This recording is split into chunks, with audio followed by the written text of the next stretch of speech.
우리 선우 좌우로 함께 한번 인사하겠습니다. 옆 사람 우리 눈을 좀 보시면서 다정하고 따뜻한 눈길로 하나님 당신을 사랑하십니다. 우리 이렇게 한번 인사하겠습니다. 네.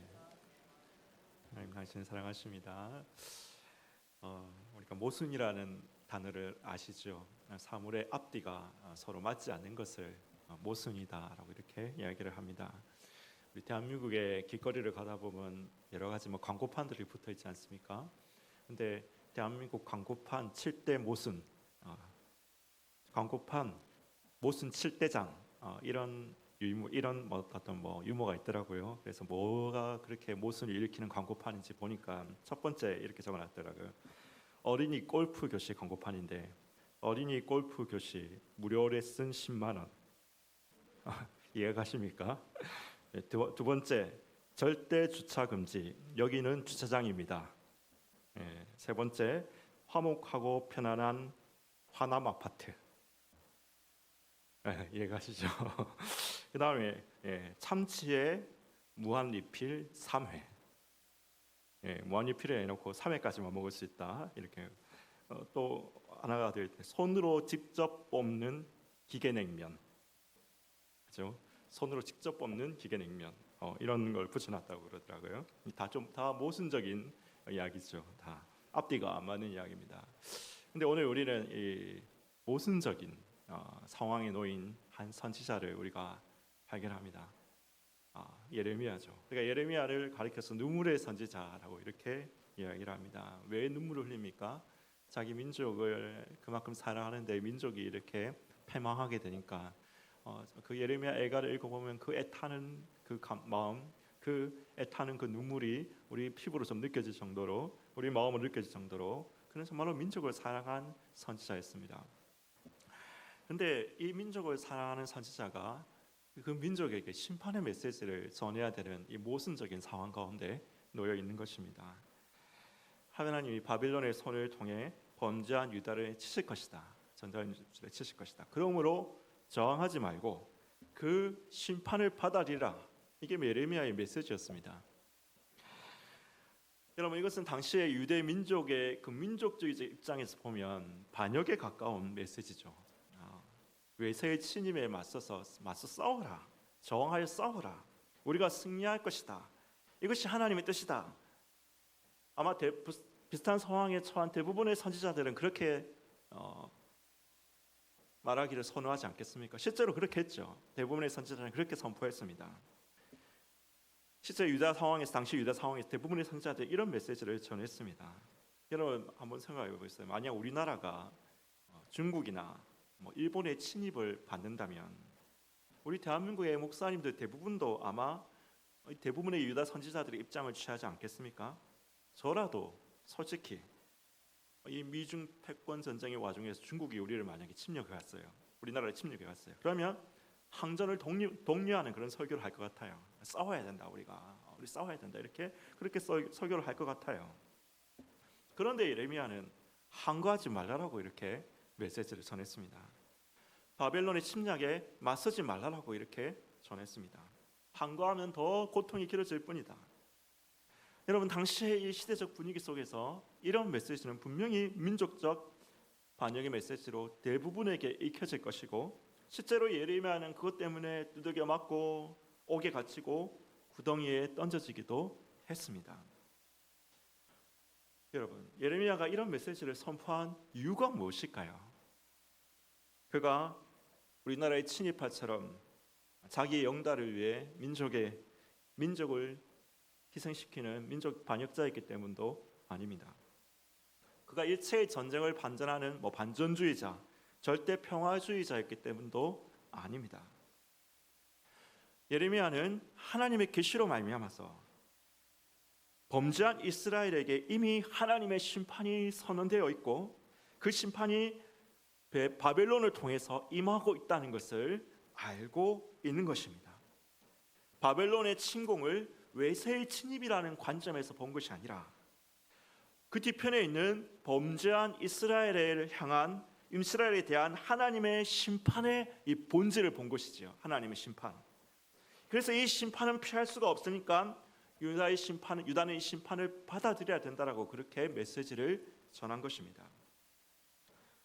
여러분, 만약에 중국이 우리나라를 쳐들어오면 그걸 우리 민족에 대한 하나님의 심판으로 받아들여야 되는가?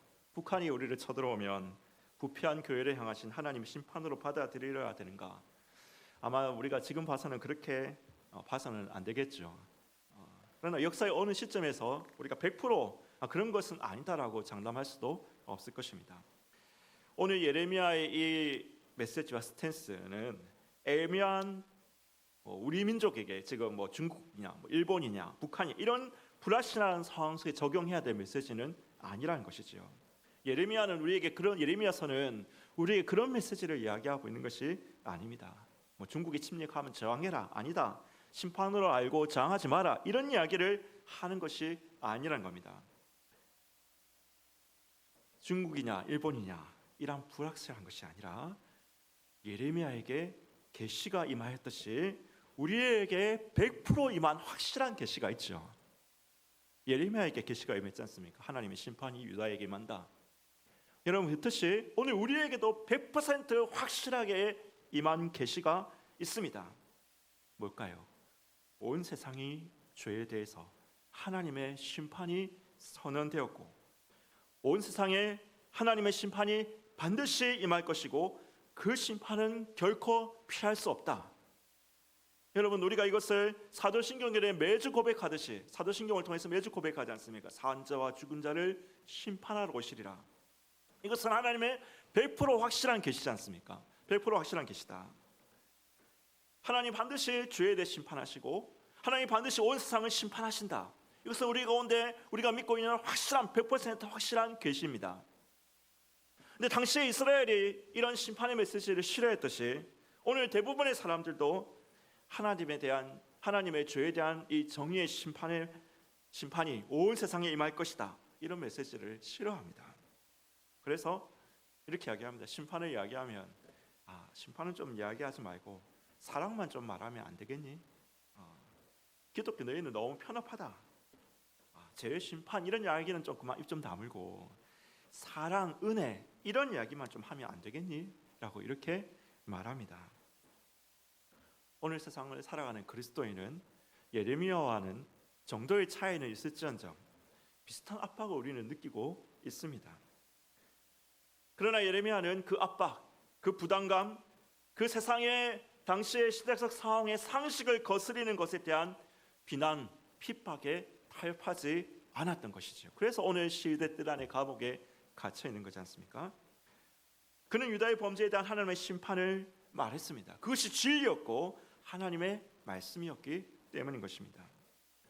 여러분, 우리가 마태복음 24장 감람산 광화의 예수님의 종말에 대한 말씀들을 읽어보면, 그리고 계시록의 말씀들을 우리가 읽어보면 이 세상의 종말이 되면 유다가 바벨론에게 당했던 것과는 비교할 수 없는 심판이 온 세상에 임할 것이다. 그리하여 마침내 최후 심판대 앞에 산자와 죽은 자가 모두 서게 될 것이다. 여러분, 우리는 이 메시지를 포기해서는 안 된다는 것입니다. 예레미야가 포기하지 않고 그것이 진리이기 때문에 선포했듯이 우리가 이 세상이 싫어하던 말든지 간에 사람들이 싫어하고 비난하고 경멸할지라도 우리는 모든 사람의 죄에 대해서 반드시 하나님께서 온 세상을 심판하신다는 이 메시지를 전해야 하는 것입니다. 그런데 여러분, 오늘 6절에서 이제 15절 말씀에는 또 다른 모순적인 상황이 등장합니다. 또 다른 또 차원의 메시지가 등장하고 있습니다. 또 무슨 모순이 등장합니까? 하나님이 예레미야에게 아나돗에 있는 밭을 사라라고 그렇게 말씀하시는 것입니다. 그 말씀처럼 하나멜이라는 친척이 와서 이 시대들에 갇혀 있는 심판의 메시지를 전하다가 시대들에 갇혀 있는 이 예레미야에게 와서 아나돗에 있는 자기 밭을 사라라고 이렇게 이야기를 합니다. 하나멜이 기업이 상속권이 예레미야에게 있고 물을 권리가 예레미야에게 있으니 너를 위해 사라고 그렇게 이야기합니다. 예레미야는 이것이 하나님의 말씀인 줄 알고 그 밭을 은을 쓰고 매매 증서를 써서 삽니다. 그리고 매매 증서를 토기에 담아서 오랫동안 보존하다라고 그렇게 보존을 하게 되는 것입니다. 여러분, 이것은 모순적인 행위지요. 바벨론의 심판이 눈앞에 있고 유다는 지금 바벨론에 끌려가서 포로 상황에서 포로로 끌려갈 것이고 이 땅에서 쫓겨날 것이 지금 눈앞에 있는데, 지금 예레미야가 그걸 전하다가 그걸 선포하다가 감옥에 갇혀 있는데 아이러니하게 지금 땅을 사라는 거예요. 지금 이 땅에 이스라엘 땅을 사라는 거예요. 이게 얼마나 모순적인 상황입니까? 마치 1992년도에 어떤 선교회 목사님이 이상 1997년 12월 20일입니까? 10월 28일입니까? 내가 지금 정확하게 기억이 안 나는데 1997년 10월 28일입니까? 그때 예수님 오신다라고 막 선포하고 다니는데 자기는 헌금 받은 거 가지고 아파트 사고 땅 사고 그랬던 일이 있었지 않습니까? 우리 얼마나 보면 우습습니까? 자기는 심판한다, 예수님 오신다, 1990년 10월 28일 날 예수님 오신다 이렇게 이야기하면서 성도들한테 헌금 걷어가지고 그거 가지고 아파트 사고 땅 사고, 얼마나 사실 우스운 상황입니까? 그런데 여러분, 예레미야가 지금 그 상황과 비슷하잖아요. 하나님 심판하신다. 예레미야, 너 다 지금 이제 애굽으로 끌려가고 또 바벨론으로 끌려가고 이렇게 다 될 것이다. 하나님 심판하신다. 그렇게 전하면서 땅을 사라니요, 땅을. 예레미야, 지금 이 땅을 사라고 매매 증서를 가지고 보관을 해라니요. 여러분, 얼마나 이게 좀 모순적인 상황일 수가 없는 것입니다. 그런데 예레미야는, 하나님께서는 이 행위를 통해서 또 다른 메시지를 증거하려고 하시는 것이지요. 15절 말씀입니다. 15절 말씀 한번 읽어보겠습니다. 같이 한번 읽어볼까요? 시작. 만군의 여호와 이스라엘의 하나님께서 이와 같이 말씀하시니라. 사람이 이 땅에서 집과 밭과 포도원을 다시 사게 되리라 하셨다 하니라. 하나님이 말씀하시는 메시지는 무엇입니까? 이 행위를 통해서 말씀하시고자 하는 메시지는 뭡니까? 다시 사람들이 이 땅에서 집과 밭과 포도원을 사게 될 것이다. 이것은 수십 년 심판의 시간이 지난 뒤에 이 말 그 회복에 대한 메시지인 것이죠. 하나님이 지금은 바벨론을 통해서 이스라엘을 심판하시지만은 그 심판의 기간이 지난 뒤에는 하나님께서 다시 이 땅을 회복시킬 것이다. 그러기 때문에 그 소망을 품고 땅을 사라라고 예레미야에게 말씀하시는 것입니다. 오늘 우리에게 여러분 생각해 봅시다. 우리에게 적용해 봅시다. 하나님의 심판을 온 세상에 임할 것입니다. 산자와 죽은 자 모든 개개인에게 임할 것입니다. 온 세상은 바벨론에 의한 이스라엘이 패망과는 비교할 수 없는 재난을 맞이하게 될 것입니다. 그렇게 복음서에 기록되어 있죠. 계시록에 기록되어져 있습니다. 그 모든 재난들은 하나님의 심판을 알리는, 시작을 알리는 나팔 소리에 불과한 것입니다. 여러분, 예레미야가 했듯이 우리도 오늘 이 시대에 이 심판의 메시지를 타협 없이 증거해야 됩니다. 그런데 여러분, 모순적이게도 예레미야가 땅을 사듯이 오늘 우리는 또 땅을 사야 합니다. 우리도 땅을 사야 됩니다. 목사님, 그렇군요. 해운대 땅을 살까요? 동네 땅을 살까요? 여러분, 땅을 사야 된다는 것은 그런 의미가 아닙니다. 예레미야는 왜 땅을 샀습니까? 이 땅이 지금의 심판을 받아도, 지금 이스라엘 땅이 지금은 심판을 받아도 그 심판으로 모든 것이 끝나는 것이 아니라는 겁니다. 끝나는 것이 아니다. 마침내 70년 심판의 시간이 지나면 회복이 될 것이고 회복될 것임을 믿고 소망했기 때문에 땅을 사는 것입니다. 여러분, 하나님의 심판이 온 세상에 임하지요. 하나님의 심판이 모든 것이 임합니다. 심판이 온 세상에 임합니다. 그런데 여러분, 모든 것이 불살라지고 없어질 것인데 오늘 우리가 살고 있는 이 땅에서 땅을 사고 밭을 갈구고 나의 직장과 사업터를 일구고 동네와 도시와 나라의 선과 공의를 증대시키는 것이 무슨 소용인가? 그게 무슨 소용인가? 오직 가치 있는 것은 이 불타버린 세상에서 빨리 탈출하는 거, 탈출할 동아줄 하나 얻는 거, 그리고 할 수만 있다면 몇몇 내 주위의 사람들을 같이 탈출시키는 것, 이것만이 가치 있는 것 아닌가?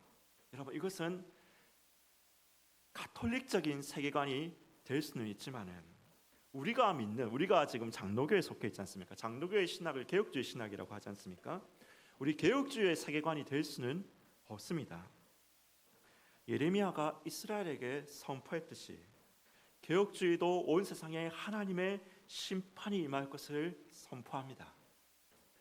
예레미야가 회복의 소망을 가지고 땅을 사듯이 마찬가지로 개혁주의도 온 세상, 온 창조 세계의 온 만물의 회복을 소망하며 땅을 사고 땅을 가꾸어야 된다라고 말합니다. 물론 이 회복된 세상에 죄인은 들어갈 수 없죠. 죄인이 들어갈 수 없을 뿐만 아니라 죄악된 것들도 들어갈 수 없을 것입니다. 그러나 여러분, 내가 여기 이 땅에서 증대시킨 하나님의 의, 내가 조금이라도 투영해낸 하나님의 영광, 하나님의 형상, 내가 조금이라도 붙인 하나님의 사랑, 내게 주신 그 땅에서 조금이라도 가꾸어낸 하나님의 나라가 있다면 그것은 심판의 불에도 싸그러지지 않고 새하늘과 새 땅으로 이어지게 될 것입니다. 여러분, 그 소망을 가지고 있기에 우리는 이 땅에서 탈출하기 위해서 애쓰는 것만이 아니라 오늘 이 땅에서 하나님의 나라와 그 의가 확장되기를 구하는 것입니다. 이것이 개혁주의 세계관 종말론입니다. 이것이 우리 장로교인들이 세상을 대하는 삶의 태도입니다. 왜 근세 자본주의가 가톨릭에서 태동하지 못하고 종교개혁, 특히 칼빈의 가르침의 영향 아래 있는 이 영향 아래서 태동되었을까요? 우리가 이걸 이해하면 정리가 되죠. 중세 청주교의 가르침에 의하면 오직 가치 있는 것은 죽어서 천국 가는 것을 준비하는 것뿐입니다. 그러면 여러분 생각해 보세요. 중세 가톨릭의 부자들은 재산을 많이 가지고 있다면 그가 죽음이 임박할수록, 그리고 신앙심이 투철하면 투철할수록 어떻게 하겠습니까? 그 재산을 교회에 기부하고 수도원에 기부해서 천국 갈 것을 준비할 것입니다. 실제로 중세 1000년 동안 그런 일이 있었어요. 계속 1000년 동안 이어지니까 나중에는 어떻게 될까요? 수도원이 원래는 가난하라고 시작한 수도원인데 그 수도원이 나중에는 엄청 부자, 프랑스의 땅의 3분의 1을 교회와 수도원이 다 가지고 있는 거예요. 왜 그랬을까? 이런 세계관을 가지고 있으니까 사람들이 다 부한 사람들이 부를 많이 가질수록 죽을 때 그걸 갖다가 수도원이나 교회에 기증하고 죽어버린단 말입니다. 근데 종교교육의 세례를 받고 특히 칼빈의 가르침을 받은 그리스도인들은 어떻게 했을까요? 부를 얻었으면 그 부를 가지고 교회를 섬기지만, 물론 교회를 섬기지만 오직 그것만이 가치 있는 일이라고 말하지 않을 것입니다. 부를 이 땅에서 재투자하고 사업을 일구어 나가고 하나님의 나라를 이 땅에서 확장시켜 나가야 된다는 가르침을 받았고 실제로 그들은 그렇게 했고 그것이 근세 자본주의를 태동시킨 정신적인 기반이 되었던 것입니다. 왜 가톨릭에서 자본주의가 여러분 이 근세 자본주의가 태동하지 못하고 종교개혁 시대가 일어서서 칼빈의 가르침 아래서 여러분 이러한 우리 지상에 이런 부들이 등재시키는 자본주의, 근세 자본주의가 생겨났는지 우리가 이해를 할 수가 있죠. 제가 지금 자본주의 사업 경영, 기업 경영 이런 차원에서 이야기했지만 이것에 국한되는 게 아닙니다. 우리가 이 땅에서 이웃을 사랑하고 이 땅의 정의가 실현되기 위해 애쓰는 것은 결국 이것을 본 불신자들이 나도 예수 믿어야겠다. 나도 그거 보면서 예수 믿어야겠다. 그래서 그 불신자들의 마음을 얻어서 천국 가기 위해서만 그렇게 하는 것은 아닙니다. 물론 이것도 목적이 있지만은 그렇게 하기 위해서만 그렇게 하는 것은 아닙니다. 전도도 중요한 목적이지만은 여러분이 사랑하는 그 사랑, 여러분의 섬김 그 자체가 목적이 있고 의미가 있는 것입니다. 여러분 우리도 예레미야가 회복될 이스라엘을 소망하면서 땅을 샀듯이 우리도 지금 땅을 사야 돼요. 땅을 사야 돼요. 그게 어떤 의미입니까?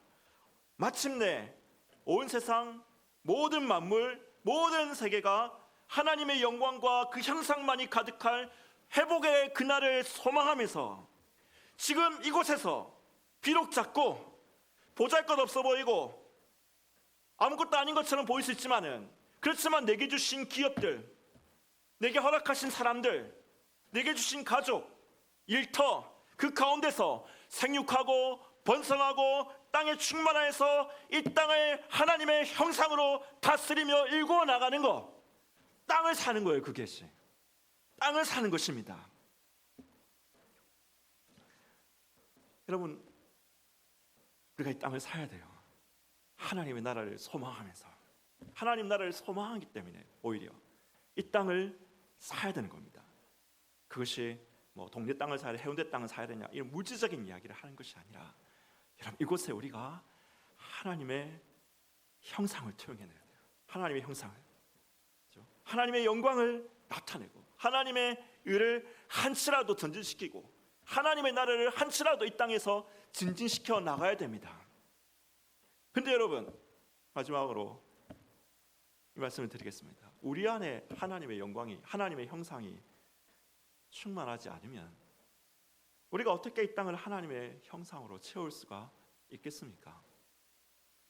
내가 본 하나님의 영광이 없는데 어떻게 우리가 이 세상에 하나님의 영광을 투영할 수가 있겠습니까? 그래서 그렇기 때문에 우리는 오늘 이 자리에 나와서 기도하는 거잖아요. 기도하고 말씀을 듣는 거죠. 곡지어 있는 기도와 말씀, 뭡니까? 찬양이죠. 찬양을 하는 것입니다. 그래서 우리의 기도와 우리의 찬송, 말씀의 임재 가운데서 우리 안이 하나님의 형상으로 충만하게 되기를 소원하는 것입니다.